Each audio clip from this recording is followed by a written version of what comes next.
Hi, welcome back to another episode of O'Fallon Life on Air, O'Fallon City's premier podcast, and the only podcast so far, so we're going to stay with the premier one in town.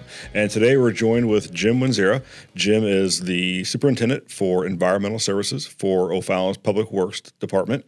And with that, you manage all things trash, recycling, yard waste, and you have a large team that does this every day for the city of almost 100,000 residents and businesses. So, Jim, thank you for taking time to come in here today and talk to us.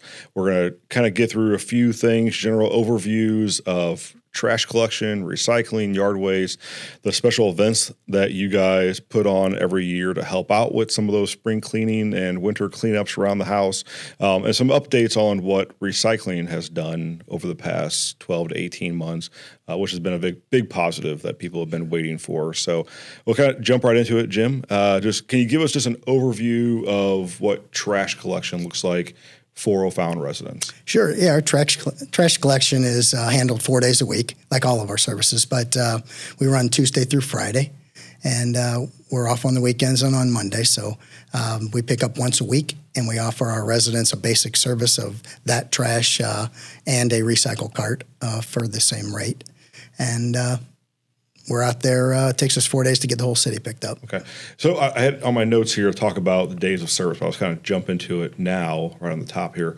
Talk about 4 days. Mm-hmm. So what are those 4 days that you guys pick up, and why those 4 days? So we pick up 4 days a week, and we chose that many years ago. We were 5 days a week, but it started to create some issues. We ended up going to a 4-day week, and we chose Monday off because of the holidays. The majority, or at least more than half of the holidays that seem to fall on Mondays. So it was an easier way to address that issue and having to push people's service to another day. So that's why we chose that. Okay. And I think one of the things we hear from residents, I'm sure your customer service folks do as well, is, you're either what happens on that day when there's a holiday, does it move everything back? But that's why you chose to be off on Mondays. There's never going to be, if a holiday falls on a Monday, it's observed on a Monday, you won't have any impact that way. That's now, correct. If, let's say, 4th of July falls on a Wednesday, you are going to be off that Wednesday. Your team will be off with their families and enjoy and celebrate the holiday. Then you'll push it out to Saturday. That's correct. Okay. There's a few of those holidays like that, but that's it. So the Mondays off minimizes the disruption. Correct. To trash. Okay. How about recycling? So recycling, now we have single stream recycling again at the curb. And we pick that up also once a week. It's on a different day than your trash day. We don't put everything together. So we pick that up, and we pick everything up at the curb now that would have gone into the recycle now, and we take that to St. Peter's every week. Okay. As you said, it's a separate day. So your trash and your recycle do not put them on at the curb at the same time. That's correct. Because one's going to stay full until the following day. Are they always back-to-back days? Or No, they're not. It just depends on the area. We just try to make the routes as convenient as we can to get everything done. Okay. And with that, so if you were a Tuesday, that route gets picked up on Tuesdays, and everything's done in one day for Correct. that route. So How many homes approximately is each route? Each route is, I guess, about... It just depends on the route and the day, but I'd say probably about 1,000 to 1,200 homes. Okay.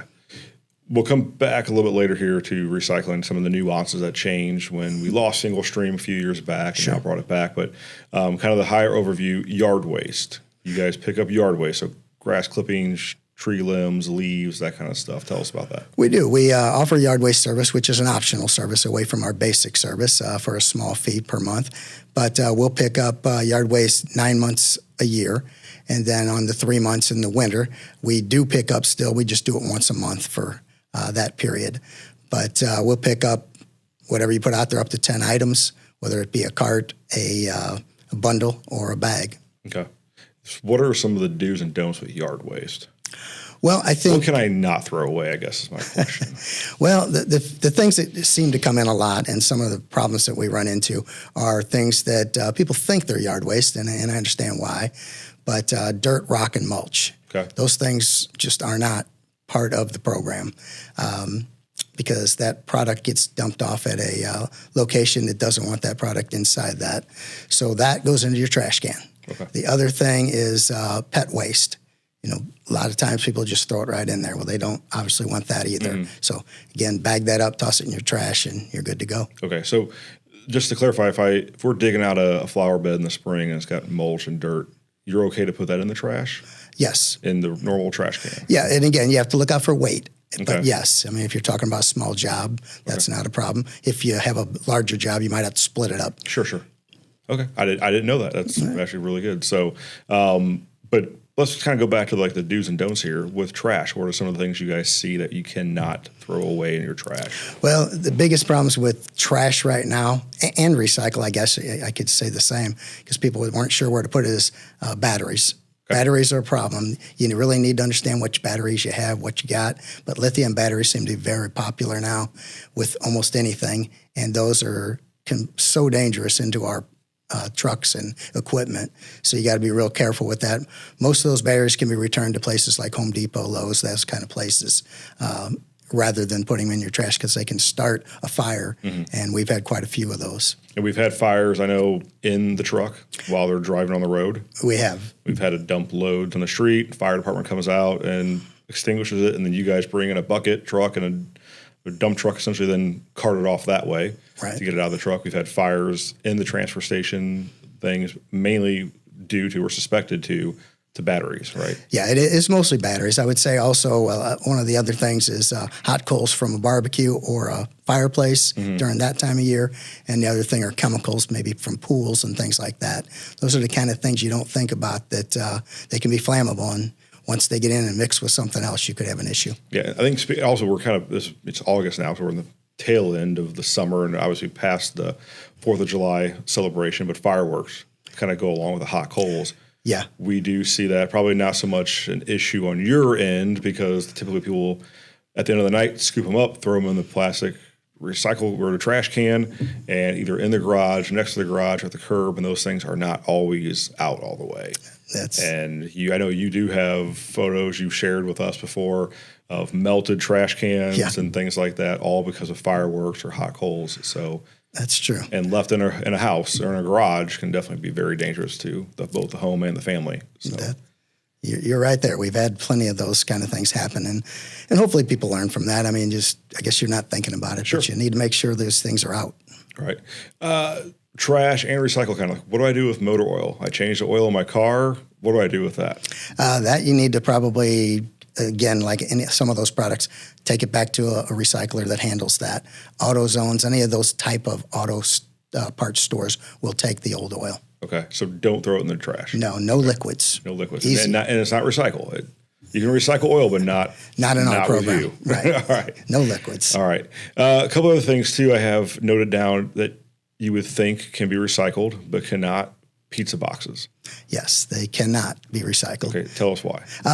Problem is with the grease into the cardboard, and when these products are taken to a recycler and they're sorted, it just sorts cardboard, obviously, and then they bale it and send it off to somebody, and then that grease ends up on something else, and it just creates problems, and the product then isn't worth the money that they want to pay for it. So it just hurts us, and ultimately could cost more money if we start putting stuff in that doesn't go in. All right. So the material itself is the same type of material, cardboard, corrugated paper, but it's the contamination. Right. So I'm assuming paper plates that are covered in food.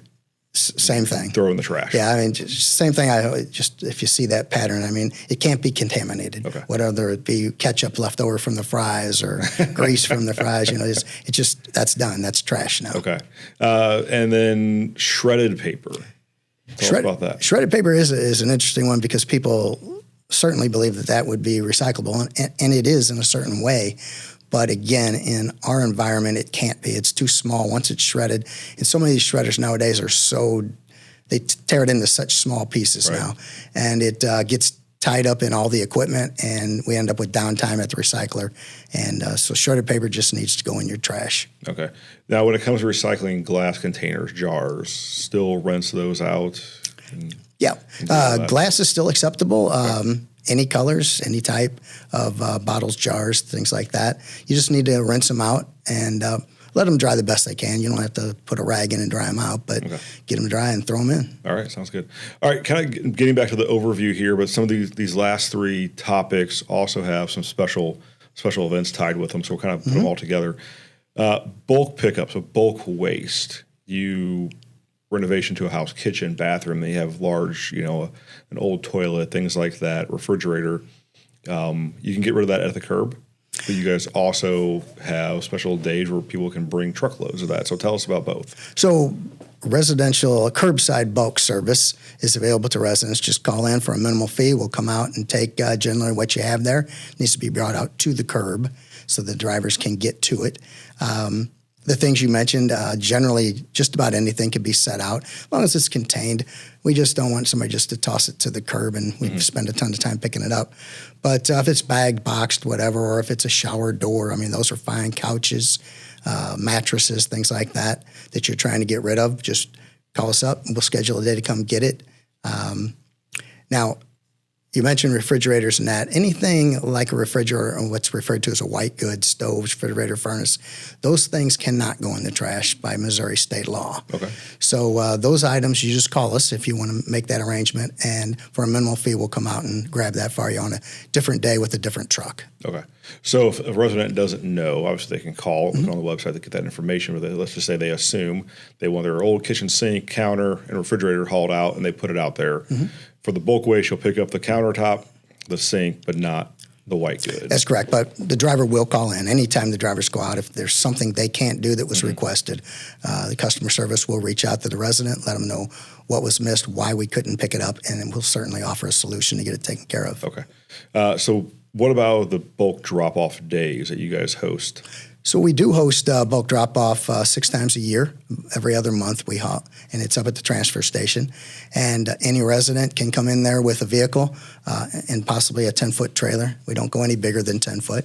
But they can bring in anything that you would normally set up for trash or bulk service.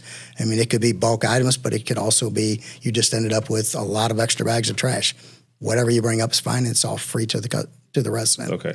And speaking of that, you mentioned it's at the city's waste transfer station, which is off Hoff Road on Progress West Lane. And the rest of this year, you have 3 coming up still, all on Saturdays, August 15th, October 17th, and December 19th. That sounds correct. Those are the events. Those sound correct. So hopefully those are right, because otherwise people are going to be showing up at mattresses and all those kind of things for you. And we talked about appliances again, but you can pick up appliances, white goods at the curb.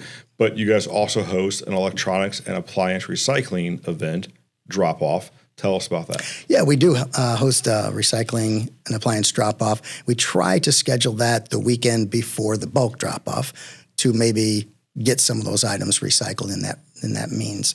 But so anything that has a battery or a cord on it can be brought up to the drop-off. They take just anything you can think of, hair dryers, TVs, computers, you name it, they'll take it. Refrigerators, they will take those up there.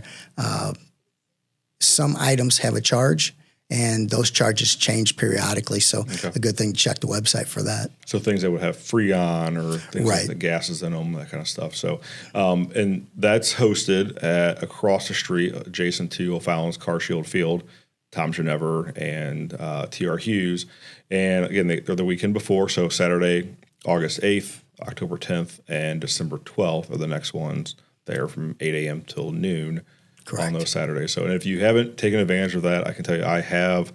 It's a way to go see some things from your past. Yeah, it's true. You'll see computers and printers, that off-white yellow refrigerator that many people had, and then the big screens from the 1900s that you thought you went to your neighbor's house and their dad had one in the basement. It was like this, they're the richest family in the world. You'll see a couple of those sitting out there. So, all right. Lastly, a service you guys provide are roll-offs.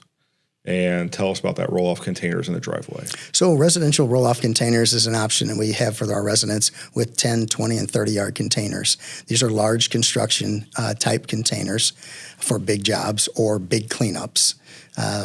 But we'll bring that out, set it in your driveway, and leave you enough room. They all have doors on the back that you can open to start loading them. But you just need to load whatever in there that is acceptable trash. Again, no items like refrigerators and car tires, things like that don't go in the trash, can't go in that as well. Just need to load it up. Generally, we keep them out there for 7 days. Unless you're done sooner, just give us a call. We can certainly come by and grab it. But it's great for big projects. All right. And so like you said, it's the same rules This is just a bigger container. Exactly. That's it. And then you can do them both for trash and yard waste. You can, but you have to, if you're going to use it for yard waste, it has to be only yard waste, and it can be only trash. You can't mix the two. So you can do both, just got to have them separated. Correct. Because they're going to different places, I assume, That's right. to be dropped. And you said I think you said 3 different sizes? Yes, 10s, 20s, and 30s. Keep in mind, the 10s and the 20s are easy enough to, most anyone can throw the product over the side of the container. 30 yard is about 6 foot tall, so you possibly could, but it's going to be difficult. So you want to keep that in mind. The 10 yards we just primarily use for big jobs, like if you're tearing out some heavy brick or concrete or something that the weight's going to be an issue. So other than that, I'd say 20 yards are the common one that most people get. Okay. And then you guys put those in driveways. Yes, we put it in the driveway. We will ask, we'll look on the mapping to see how the driveway looks, ask the resident to fill out a form and tell us which side of the driveway they choose to have it on. A lot of residents have asked, could they put it in the street? Could they put it in the backyard next to the deck? But we can't do that. So it's got to go in your driveway. We don't have any options other than that. All right. That was my next question. Can you put it in the street? And the answer is no. No. And I assume you can get it in the backyard. It's probably the problem with getting it out of the backyard. It is, so that's why we will not do it regardless. That's mostly it. I mean, we can get it back there. And could we get it out? I don't know. We probably at some point could, but we're going to tear up a yard pretty bad. So we just try to avoid all that. Yeah, fair enough. And one more special event that you guys do coming up in September. You guys host us twice a year, our Shred It Days. Tell us about Shred It Days. Yeah, on Shred It Days, we host that at our offices.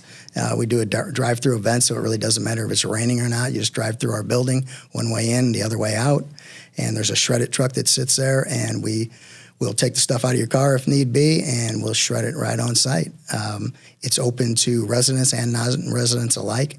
Residents can drop off up to 5 banker boxes full at no charge, and non-residents pay $5 a box for that. All right. What about staples? Can you leave things stapled? Staples are fine. Okay. Paper clips are fine. All those kind of, even the file folders, the thing can shred up to that. You don't want the big clips. That would probably be a problem. All right. So we've already, in the first, few minutes of the show, talked about a ton of services you guys provide throughout the year. This runs 12 months. I mean, obviously yard waste, I guess they do run 12 months, just not weekly. Yeah. But you guys are out there, rain, snow. I know you are one of the few departments here, services in the city that when it snows, you just, okay, I guess we'll drive in the snow. If you can get it to your answer every time we ask is, if you can get it to the curb, we'll get it picked up. Yeah, we go through it. I won't say that you don't get slowed down sometimes, but I mean, in our situation, it's tough because if we don't pick it up today, we get a whole different group of residents to pick up tomorrow. Right. So we've got to get it done. Might take a little longer, but I've been here a long time, and we've always got it done. Fair enough. And I want to go back here to recycling and really talk about the changes of what occurred. I believe, and correct me if I'm wrong, 2018 was that the year that it went away. So we had single stream. You threw everything into one container, and that was it. The last you saw of it. Then 2018 came. The global market changed for recycling. You could no longer get rid of these items, which is what caused us to lose the ability to recycle cardboard and paper at home. Correct. You guys found a solution for that. It wasn't necessarily the most popular, but it was a solution, which were the big containers at the Justice Center, the Renaud Center, and here near City Hall, where residents could bring paper, bring cardboard, and drop it off, and you guys would pick that up. And if anybody's ever been near or lives near one of these, your trucks ran all day long. By the time they could sometimes pick one up to go dump it, they were being filled up again. Then this past year or so, the global market changed, and you worked with a partner to find a solution. And I want to give you credit for that because I remember in 2018, the mayor, Bill Hennessy, and the city council at the time, obviously everybody had to understand we can't do this anymore. It's not Jim's decision. But you were tasked with and given a mandate of find a solution. And it took a little while, but you finally did it, and it's here. So tell us about what that looks like now.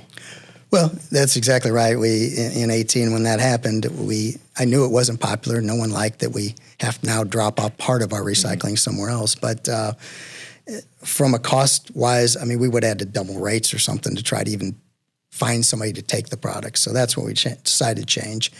And as you said, it's so popular. I mean, you could look at that thing and 2 o'clock in the morning, there were people dropping off cardboard and paper. It was just crazy. So people really did want to recycle. That's the way they had to do it for them. But we worked in partnership with St. Peter's. They had a recycling center. They changed over the way they do product and we talked together about could we partner together and figure out a way to make single stream work. And they found a way, and they rebuilt their recycling center to process single stream recycling. We came to an agreement on how we could afford to do that. And ever since then, we've been bringing our product over there to them for that.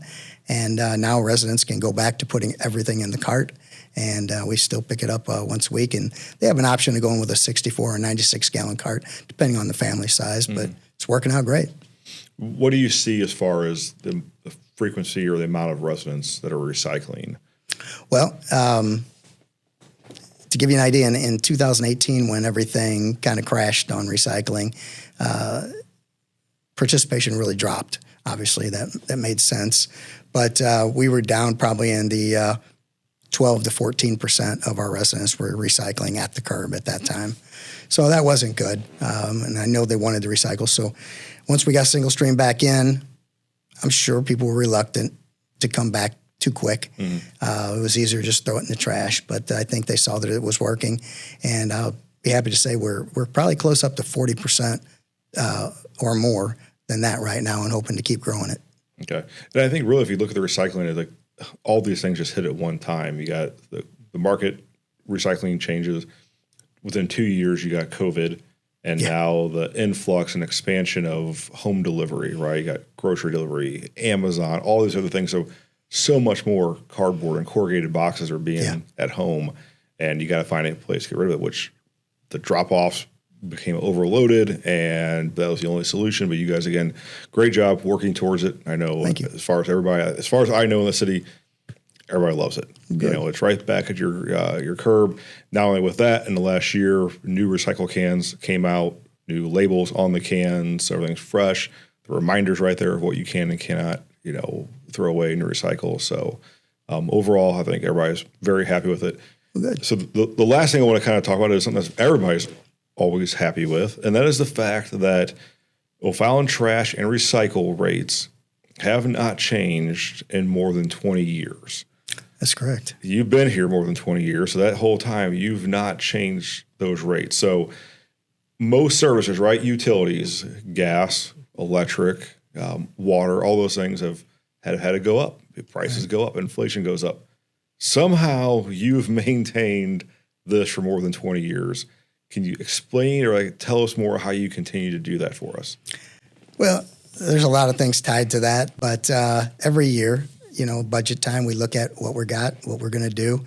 We forecast for 5 years to look out and see what's out there, and we just have to see what we need. As far as equipment, we buy big trucks. They cost a lot of money. We buy carts and fuel, obviously going up. But we've found ways to be efficient. We've gotten different trucks that are more efficient at picking up the trash. I mean, years ago, you had multiple people on the back of a truck throwing trash in the back of it. Now you've got automated arms and different things that are much quicker now. They had automated arms years ago, but they weren't quite as efficient. So it's just a combination of finding the right deal, the right contract with a good price. Transfer station disposal costs are a big factor, and we've got a contract with that's good. So it's just a combination. I mean, I'd like to say it was some magic thing, but it's really not. You just have to keep looking at it and finding, we've just been lucky to not have to raise them in 20 years. Right. So I'm looking here. There's a chart, and it's on the city website for environmental services. It has your trash prices, recycling, yard waste, all that. But it's a comparison chart of other local, either private entity trash companies that pick up for unincorporated areas. Also, other cities around St. Charles County and even across the river into St. Louis. And I'm looking at this, and I don't want to, talk trash on the other companies here, but I'm going to look over at Joe Richter, our producer here in the corner, put that hi-hat in there for that great dad joke there. But I'm looking at this, and correct me if I'm wrong, but trash and recycle, you pay one fee. There's no, you don't add either one, and it's $11.48 a month is what I'm looking at here. That's correct for a resident, or even cheaper than that for a senior. Okay.